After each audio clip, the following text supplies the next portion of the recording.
Today, I'll be covering finding your purpose. And before we start, I just want to thank everyone that has been following this podcast. We are close to 160 subscribers, and I'm really proud of the journey that we have made together. Thank you.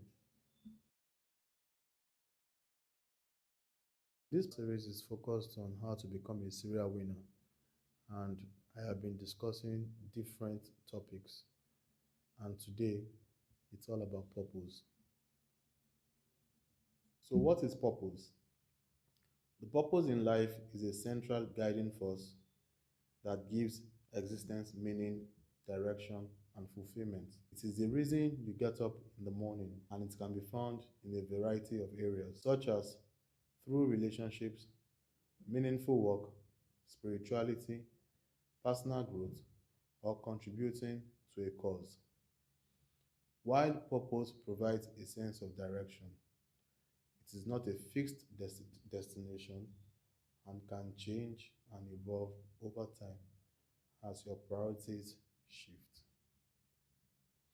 Now, the challenges you are going to face when you are trying to find your purpose usually is a critical issue that you have to address. I faced these challenges as well.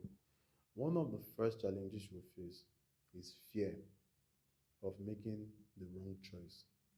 So you don't want a situation where you have chosen a purpose and sometime along the way you start telling yourself that have I made the right choice? So that's one of the challenges you will have. Another challenge you have is lack of clarity and doubt.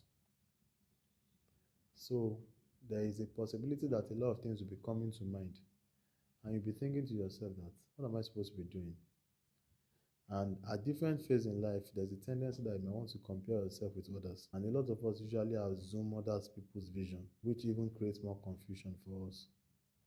I remember something that you explained to me as regards to how much influence your uncle has. And then there's a tendency that you might want to live your life to suit or please him.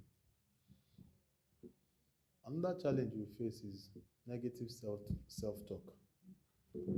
And then in negative self-talk, you are constantly doubting yourself and telling yourself that I cannot do this or I'm not enough.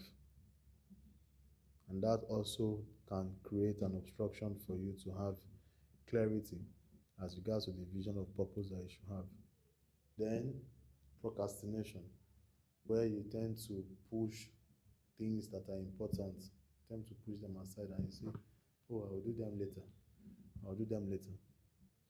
And then the last one is the fear of unknown. When you step into a new terrain or into a new shoe, you're not sure how that will play out or what will happen. Now, all these challenges I've highlighted are things that I went through. So what I'm going to discuss with you guys are some of the ways that I overcame them. You might have other challenges like peer pressure, society influence, and all that. But please understand this, that my own pathway of how I've come to where I am now and what I'm going to share is what has happened to me. There might be other pathways that you can take. So this is not the only way that you can find your purpose.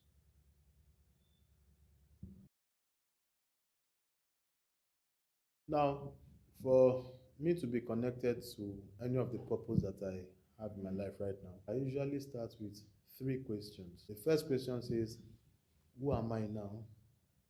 The second question says, who do I want to become? And then the third question says, why do I want to become this person? Now, to explain that, I'll have to give you guys a real life example of what happened to me. So, when my son was two, he's 14 now. When my son was two, I was not feeling well one time, so I went to the hospital. And then the doctor told me that I had high blood pressure.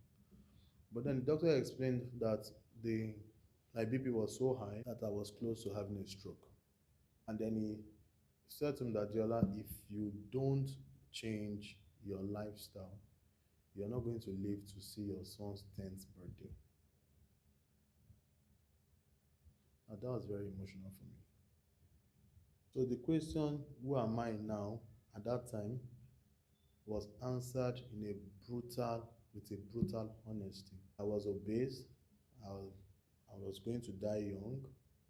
I was an alcoholic, and there was evidence in the family that I was going to die young because my dad died at 63. All his brothers died between the ages of 60 and 70. And that was who I was at that time. So, in answer to that question, it was clear that I was in a messed up state.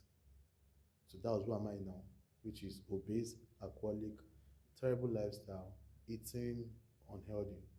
And then it was certain that I was going to die young. It might not be 10 when my son is 10, but that was my reality. So, what do I want to become? I had to sit myself down and I told myself that I want to become someone that is healthy.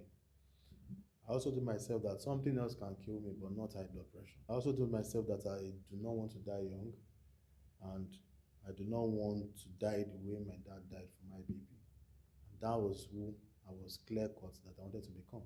So you can see how the first question came, who I was and who I wanted to become. So the third question is, why do I want to become this person?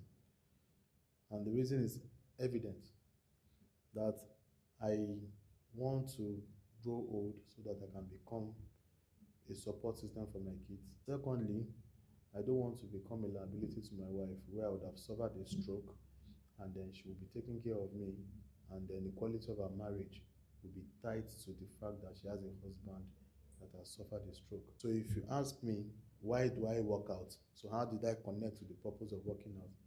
That's because I want to live well so I can support my kids and have a good quality marriage. So the task I'm going to leave you with, ask yourself these questions. I will advise, be brutally honest. Do not lie to yourself. 1. Who are you now concerning your health? 2. Who are you now concerning your education? 3. Who are you now concerning your skills? 4. Who are you now concerning your finances? 5. Who are you now concerning your career? 6. Who are you now concerning your relationship or your marriage? Write down the answers in detail. It could take a week to complete. The next thing is to write down who I want to become and why I want to become this person. I will explain how to drill into why in my next explanation. Now, I'm going to focus on reward and consequences. But I'm going to focus on it by being aware of reward and consequences. But underline the word awareness. I explained that the third question is, why do I want to become the person that I've chosen? And when I drill into the why, what I usually do is I ask myself, what are the rewards or consequences if I become this person or if I do not become this person? And I spend a lot of time on fully assessing or evaluating the reward of becoming that person that I want to be and the consequences of not becoming that person.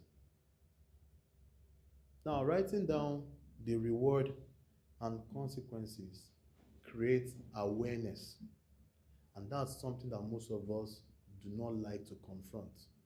It creates awareness of your actions and your inactions.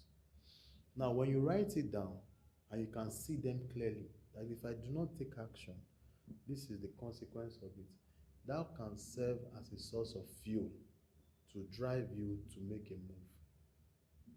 So, one critical thing you should know is that when you are analyzing why I want to become this person, please write it down somewhere and spend a lot of time to articulate the reward and the consequences. As I told you, this can galvanize you towards making a move. For every time you are aware that if I don't do this, this is likely to happen. Let's look at my personal rewards and consequences for working out regularly. Rewards: I will be around to support my kids. I will be able to support my wife emotionally and physically. It helps me to have a positive, healthy mental state. I can experience life in its fullness. Consequences: my kids will lose their father early and they will have nobody to guide them. I'll probably have a stroke and it will drain the family emotionally, physically, and financially. I will be depressed and sad if I'm in a state of morbidity, and I will miss out on the experiences in able to live this life to its fullest. Your task: write down the rewards and consequences of becoming or not becoming that person. Ensure you paste it somewhere. Talk to your mentor about it regularly. Use it as a fuel to propel you towards your purpose. Ensure the rewards and consequences are deeply personal to you and who you are right now. What that means is that when you are articulating this task, you must think on a personal level. You must consider who you are right now so that you can project that if I do not become this person, then I'm most likely going to miss out on this reward and then I'm going to face the consequences.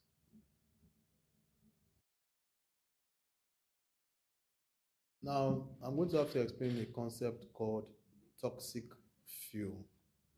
But then, to you guys here and anybody listening, I don't know if this is a good thing or a bad thing. So I'm putting a disclaimer to it first before sharing. But I used toxic fuel to get 16 professional certifications. Then I will explain how it happened. Our firstborn and secondborn had UK education. They did their second degree in University of Buckingham. University of Buckingham is a private university in the UK. It cost dime. Now, I was convinced that I was going to get a UK education because I knew that my mom could afford it. Unfortunately, I had a shocker. When my time came, my mom said, hell no. And she had good reasons. I had a reputation at the time as a smoker and an alcoholic. And then I'm definitely sure that Momsi must have thought that I was probably a cultist at the time. Now, in my 300 level, what my mom did not know was that I had turned it around. I was already a straight A student by my 300 level. But that reputation stuck, and that's all she knew about me. And that cost me my UK education. I resented my mom for it. I kind of hated her for it for a long time. And then the birth of toxic fuel. That resentment and that hate drove me to want to prove a point to everyone. So I started going into foreign professional certifications to compensate for that UK degree.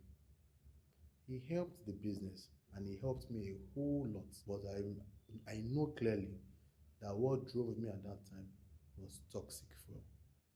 Let me say this: my mom and I were in a good place now. I've made peace with her, and she's one of my best persons. And she supports me a lot now in what I'm doing. You might have had setbacks in life, and they might have come from different situations. I don't know what your story is, but you could use those setbacks as fuel to drive you towards a purpose. And that's why I described mine as toxic fuel. As I said at the beginning, I don't know if it's a good thing or if it's a bad thing, but what I can advise is that use your setbacks as what? As a fuel to push you to achieve something worthwhile. Now, another thing that I want you to really zone in is finding your purpose at work. Now, I like talking about finding your purpose at work, obviously, because I have a business and I have people that we're all working together. One of the things that I want you to take out first is that your professional purpose should be built on a professional reputation. And then I have a simple concept you can use, which is called vision, mission, values. Your vision on the job should be seen like a destination. So, what does that mean? Ask yourself, this job role that they've given me, what do I want to achieve with it? It could be your role, it could be your unit, it could be your department. An example could be, oh, I want to solve a particular problem. An example could be, oh, I want to establish a particular process. If you're a team lead, it could be, oh, I want to develop a good team. So your vision is the destination, which I've explained that what do you want to achieve with that mandate that you have been given. Define your mission. Your mission is why have you chosen that vision. So for example, if you say, I want to solve a particular problem on the job, then your mission is why have you chosen that particular problem. So I will give you an example of how to articulate your mission. But then before I say that, your mission must clearly state a personal benefit and an organizational benefit. Is that clear? Yes. So as I said, that your mission is asking yourself, why have you chosen the vision? And then I said that your mission must state a personal benefit and an organizational benefit. So I would give the example. So the vision you have says, I want to solve the problem of our company's inability to generate leads. My goal is to create a system that generates leads in the next 12 months. Now that's the vision. Now, the mission, as I said, is why have you chosen this? And I explained that it must have a personal benefit and an organizational benefit. So let's look at the personal benefits that can be derived from this vision. If I do this, what do I stand to gain? Build confidence in my abilities, recognition and increased pay, respect from other team members, improve my profile and boost my professional reputation with a new skill. I can apply it to a personal business for myself, family, or a friend. Organizational benefits.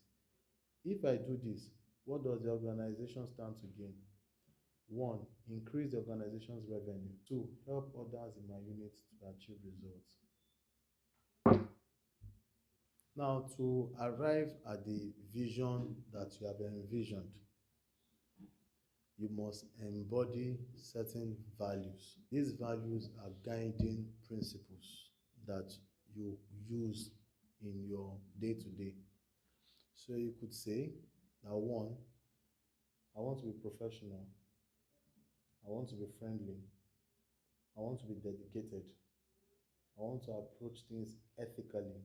Don't say because I have a vision that you are trampling other people to achieve it.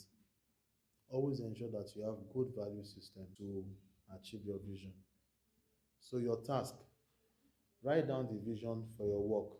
This could be solve a problem in your unit, revamp an ineffective process, or develop a high-performing team. This could be for leads or managers. State the personal and organizational benefits that will emerge from working on the endeavor. Set a timeline that you want to work on this, usually between 6 to 12 months. State the set of values you're going to use and principles that will help you while working on the vision. Thank you for watching today's episode. I remain your host, Deola Badmus. Stay blessed.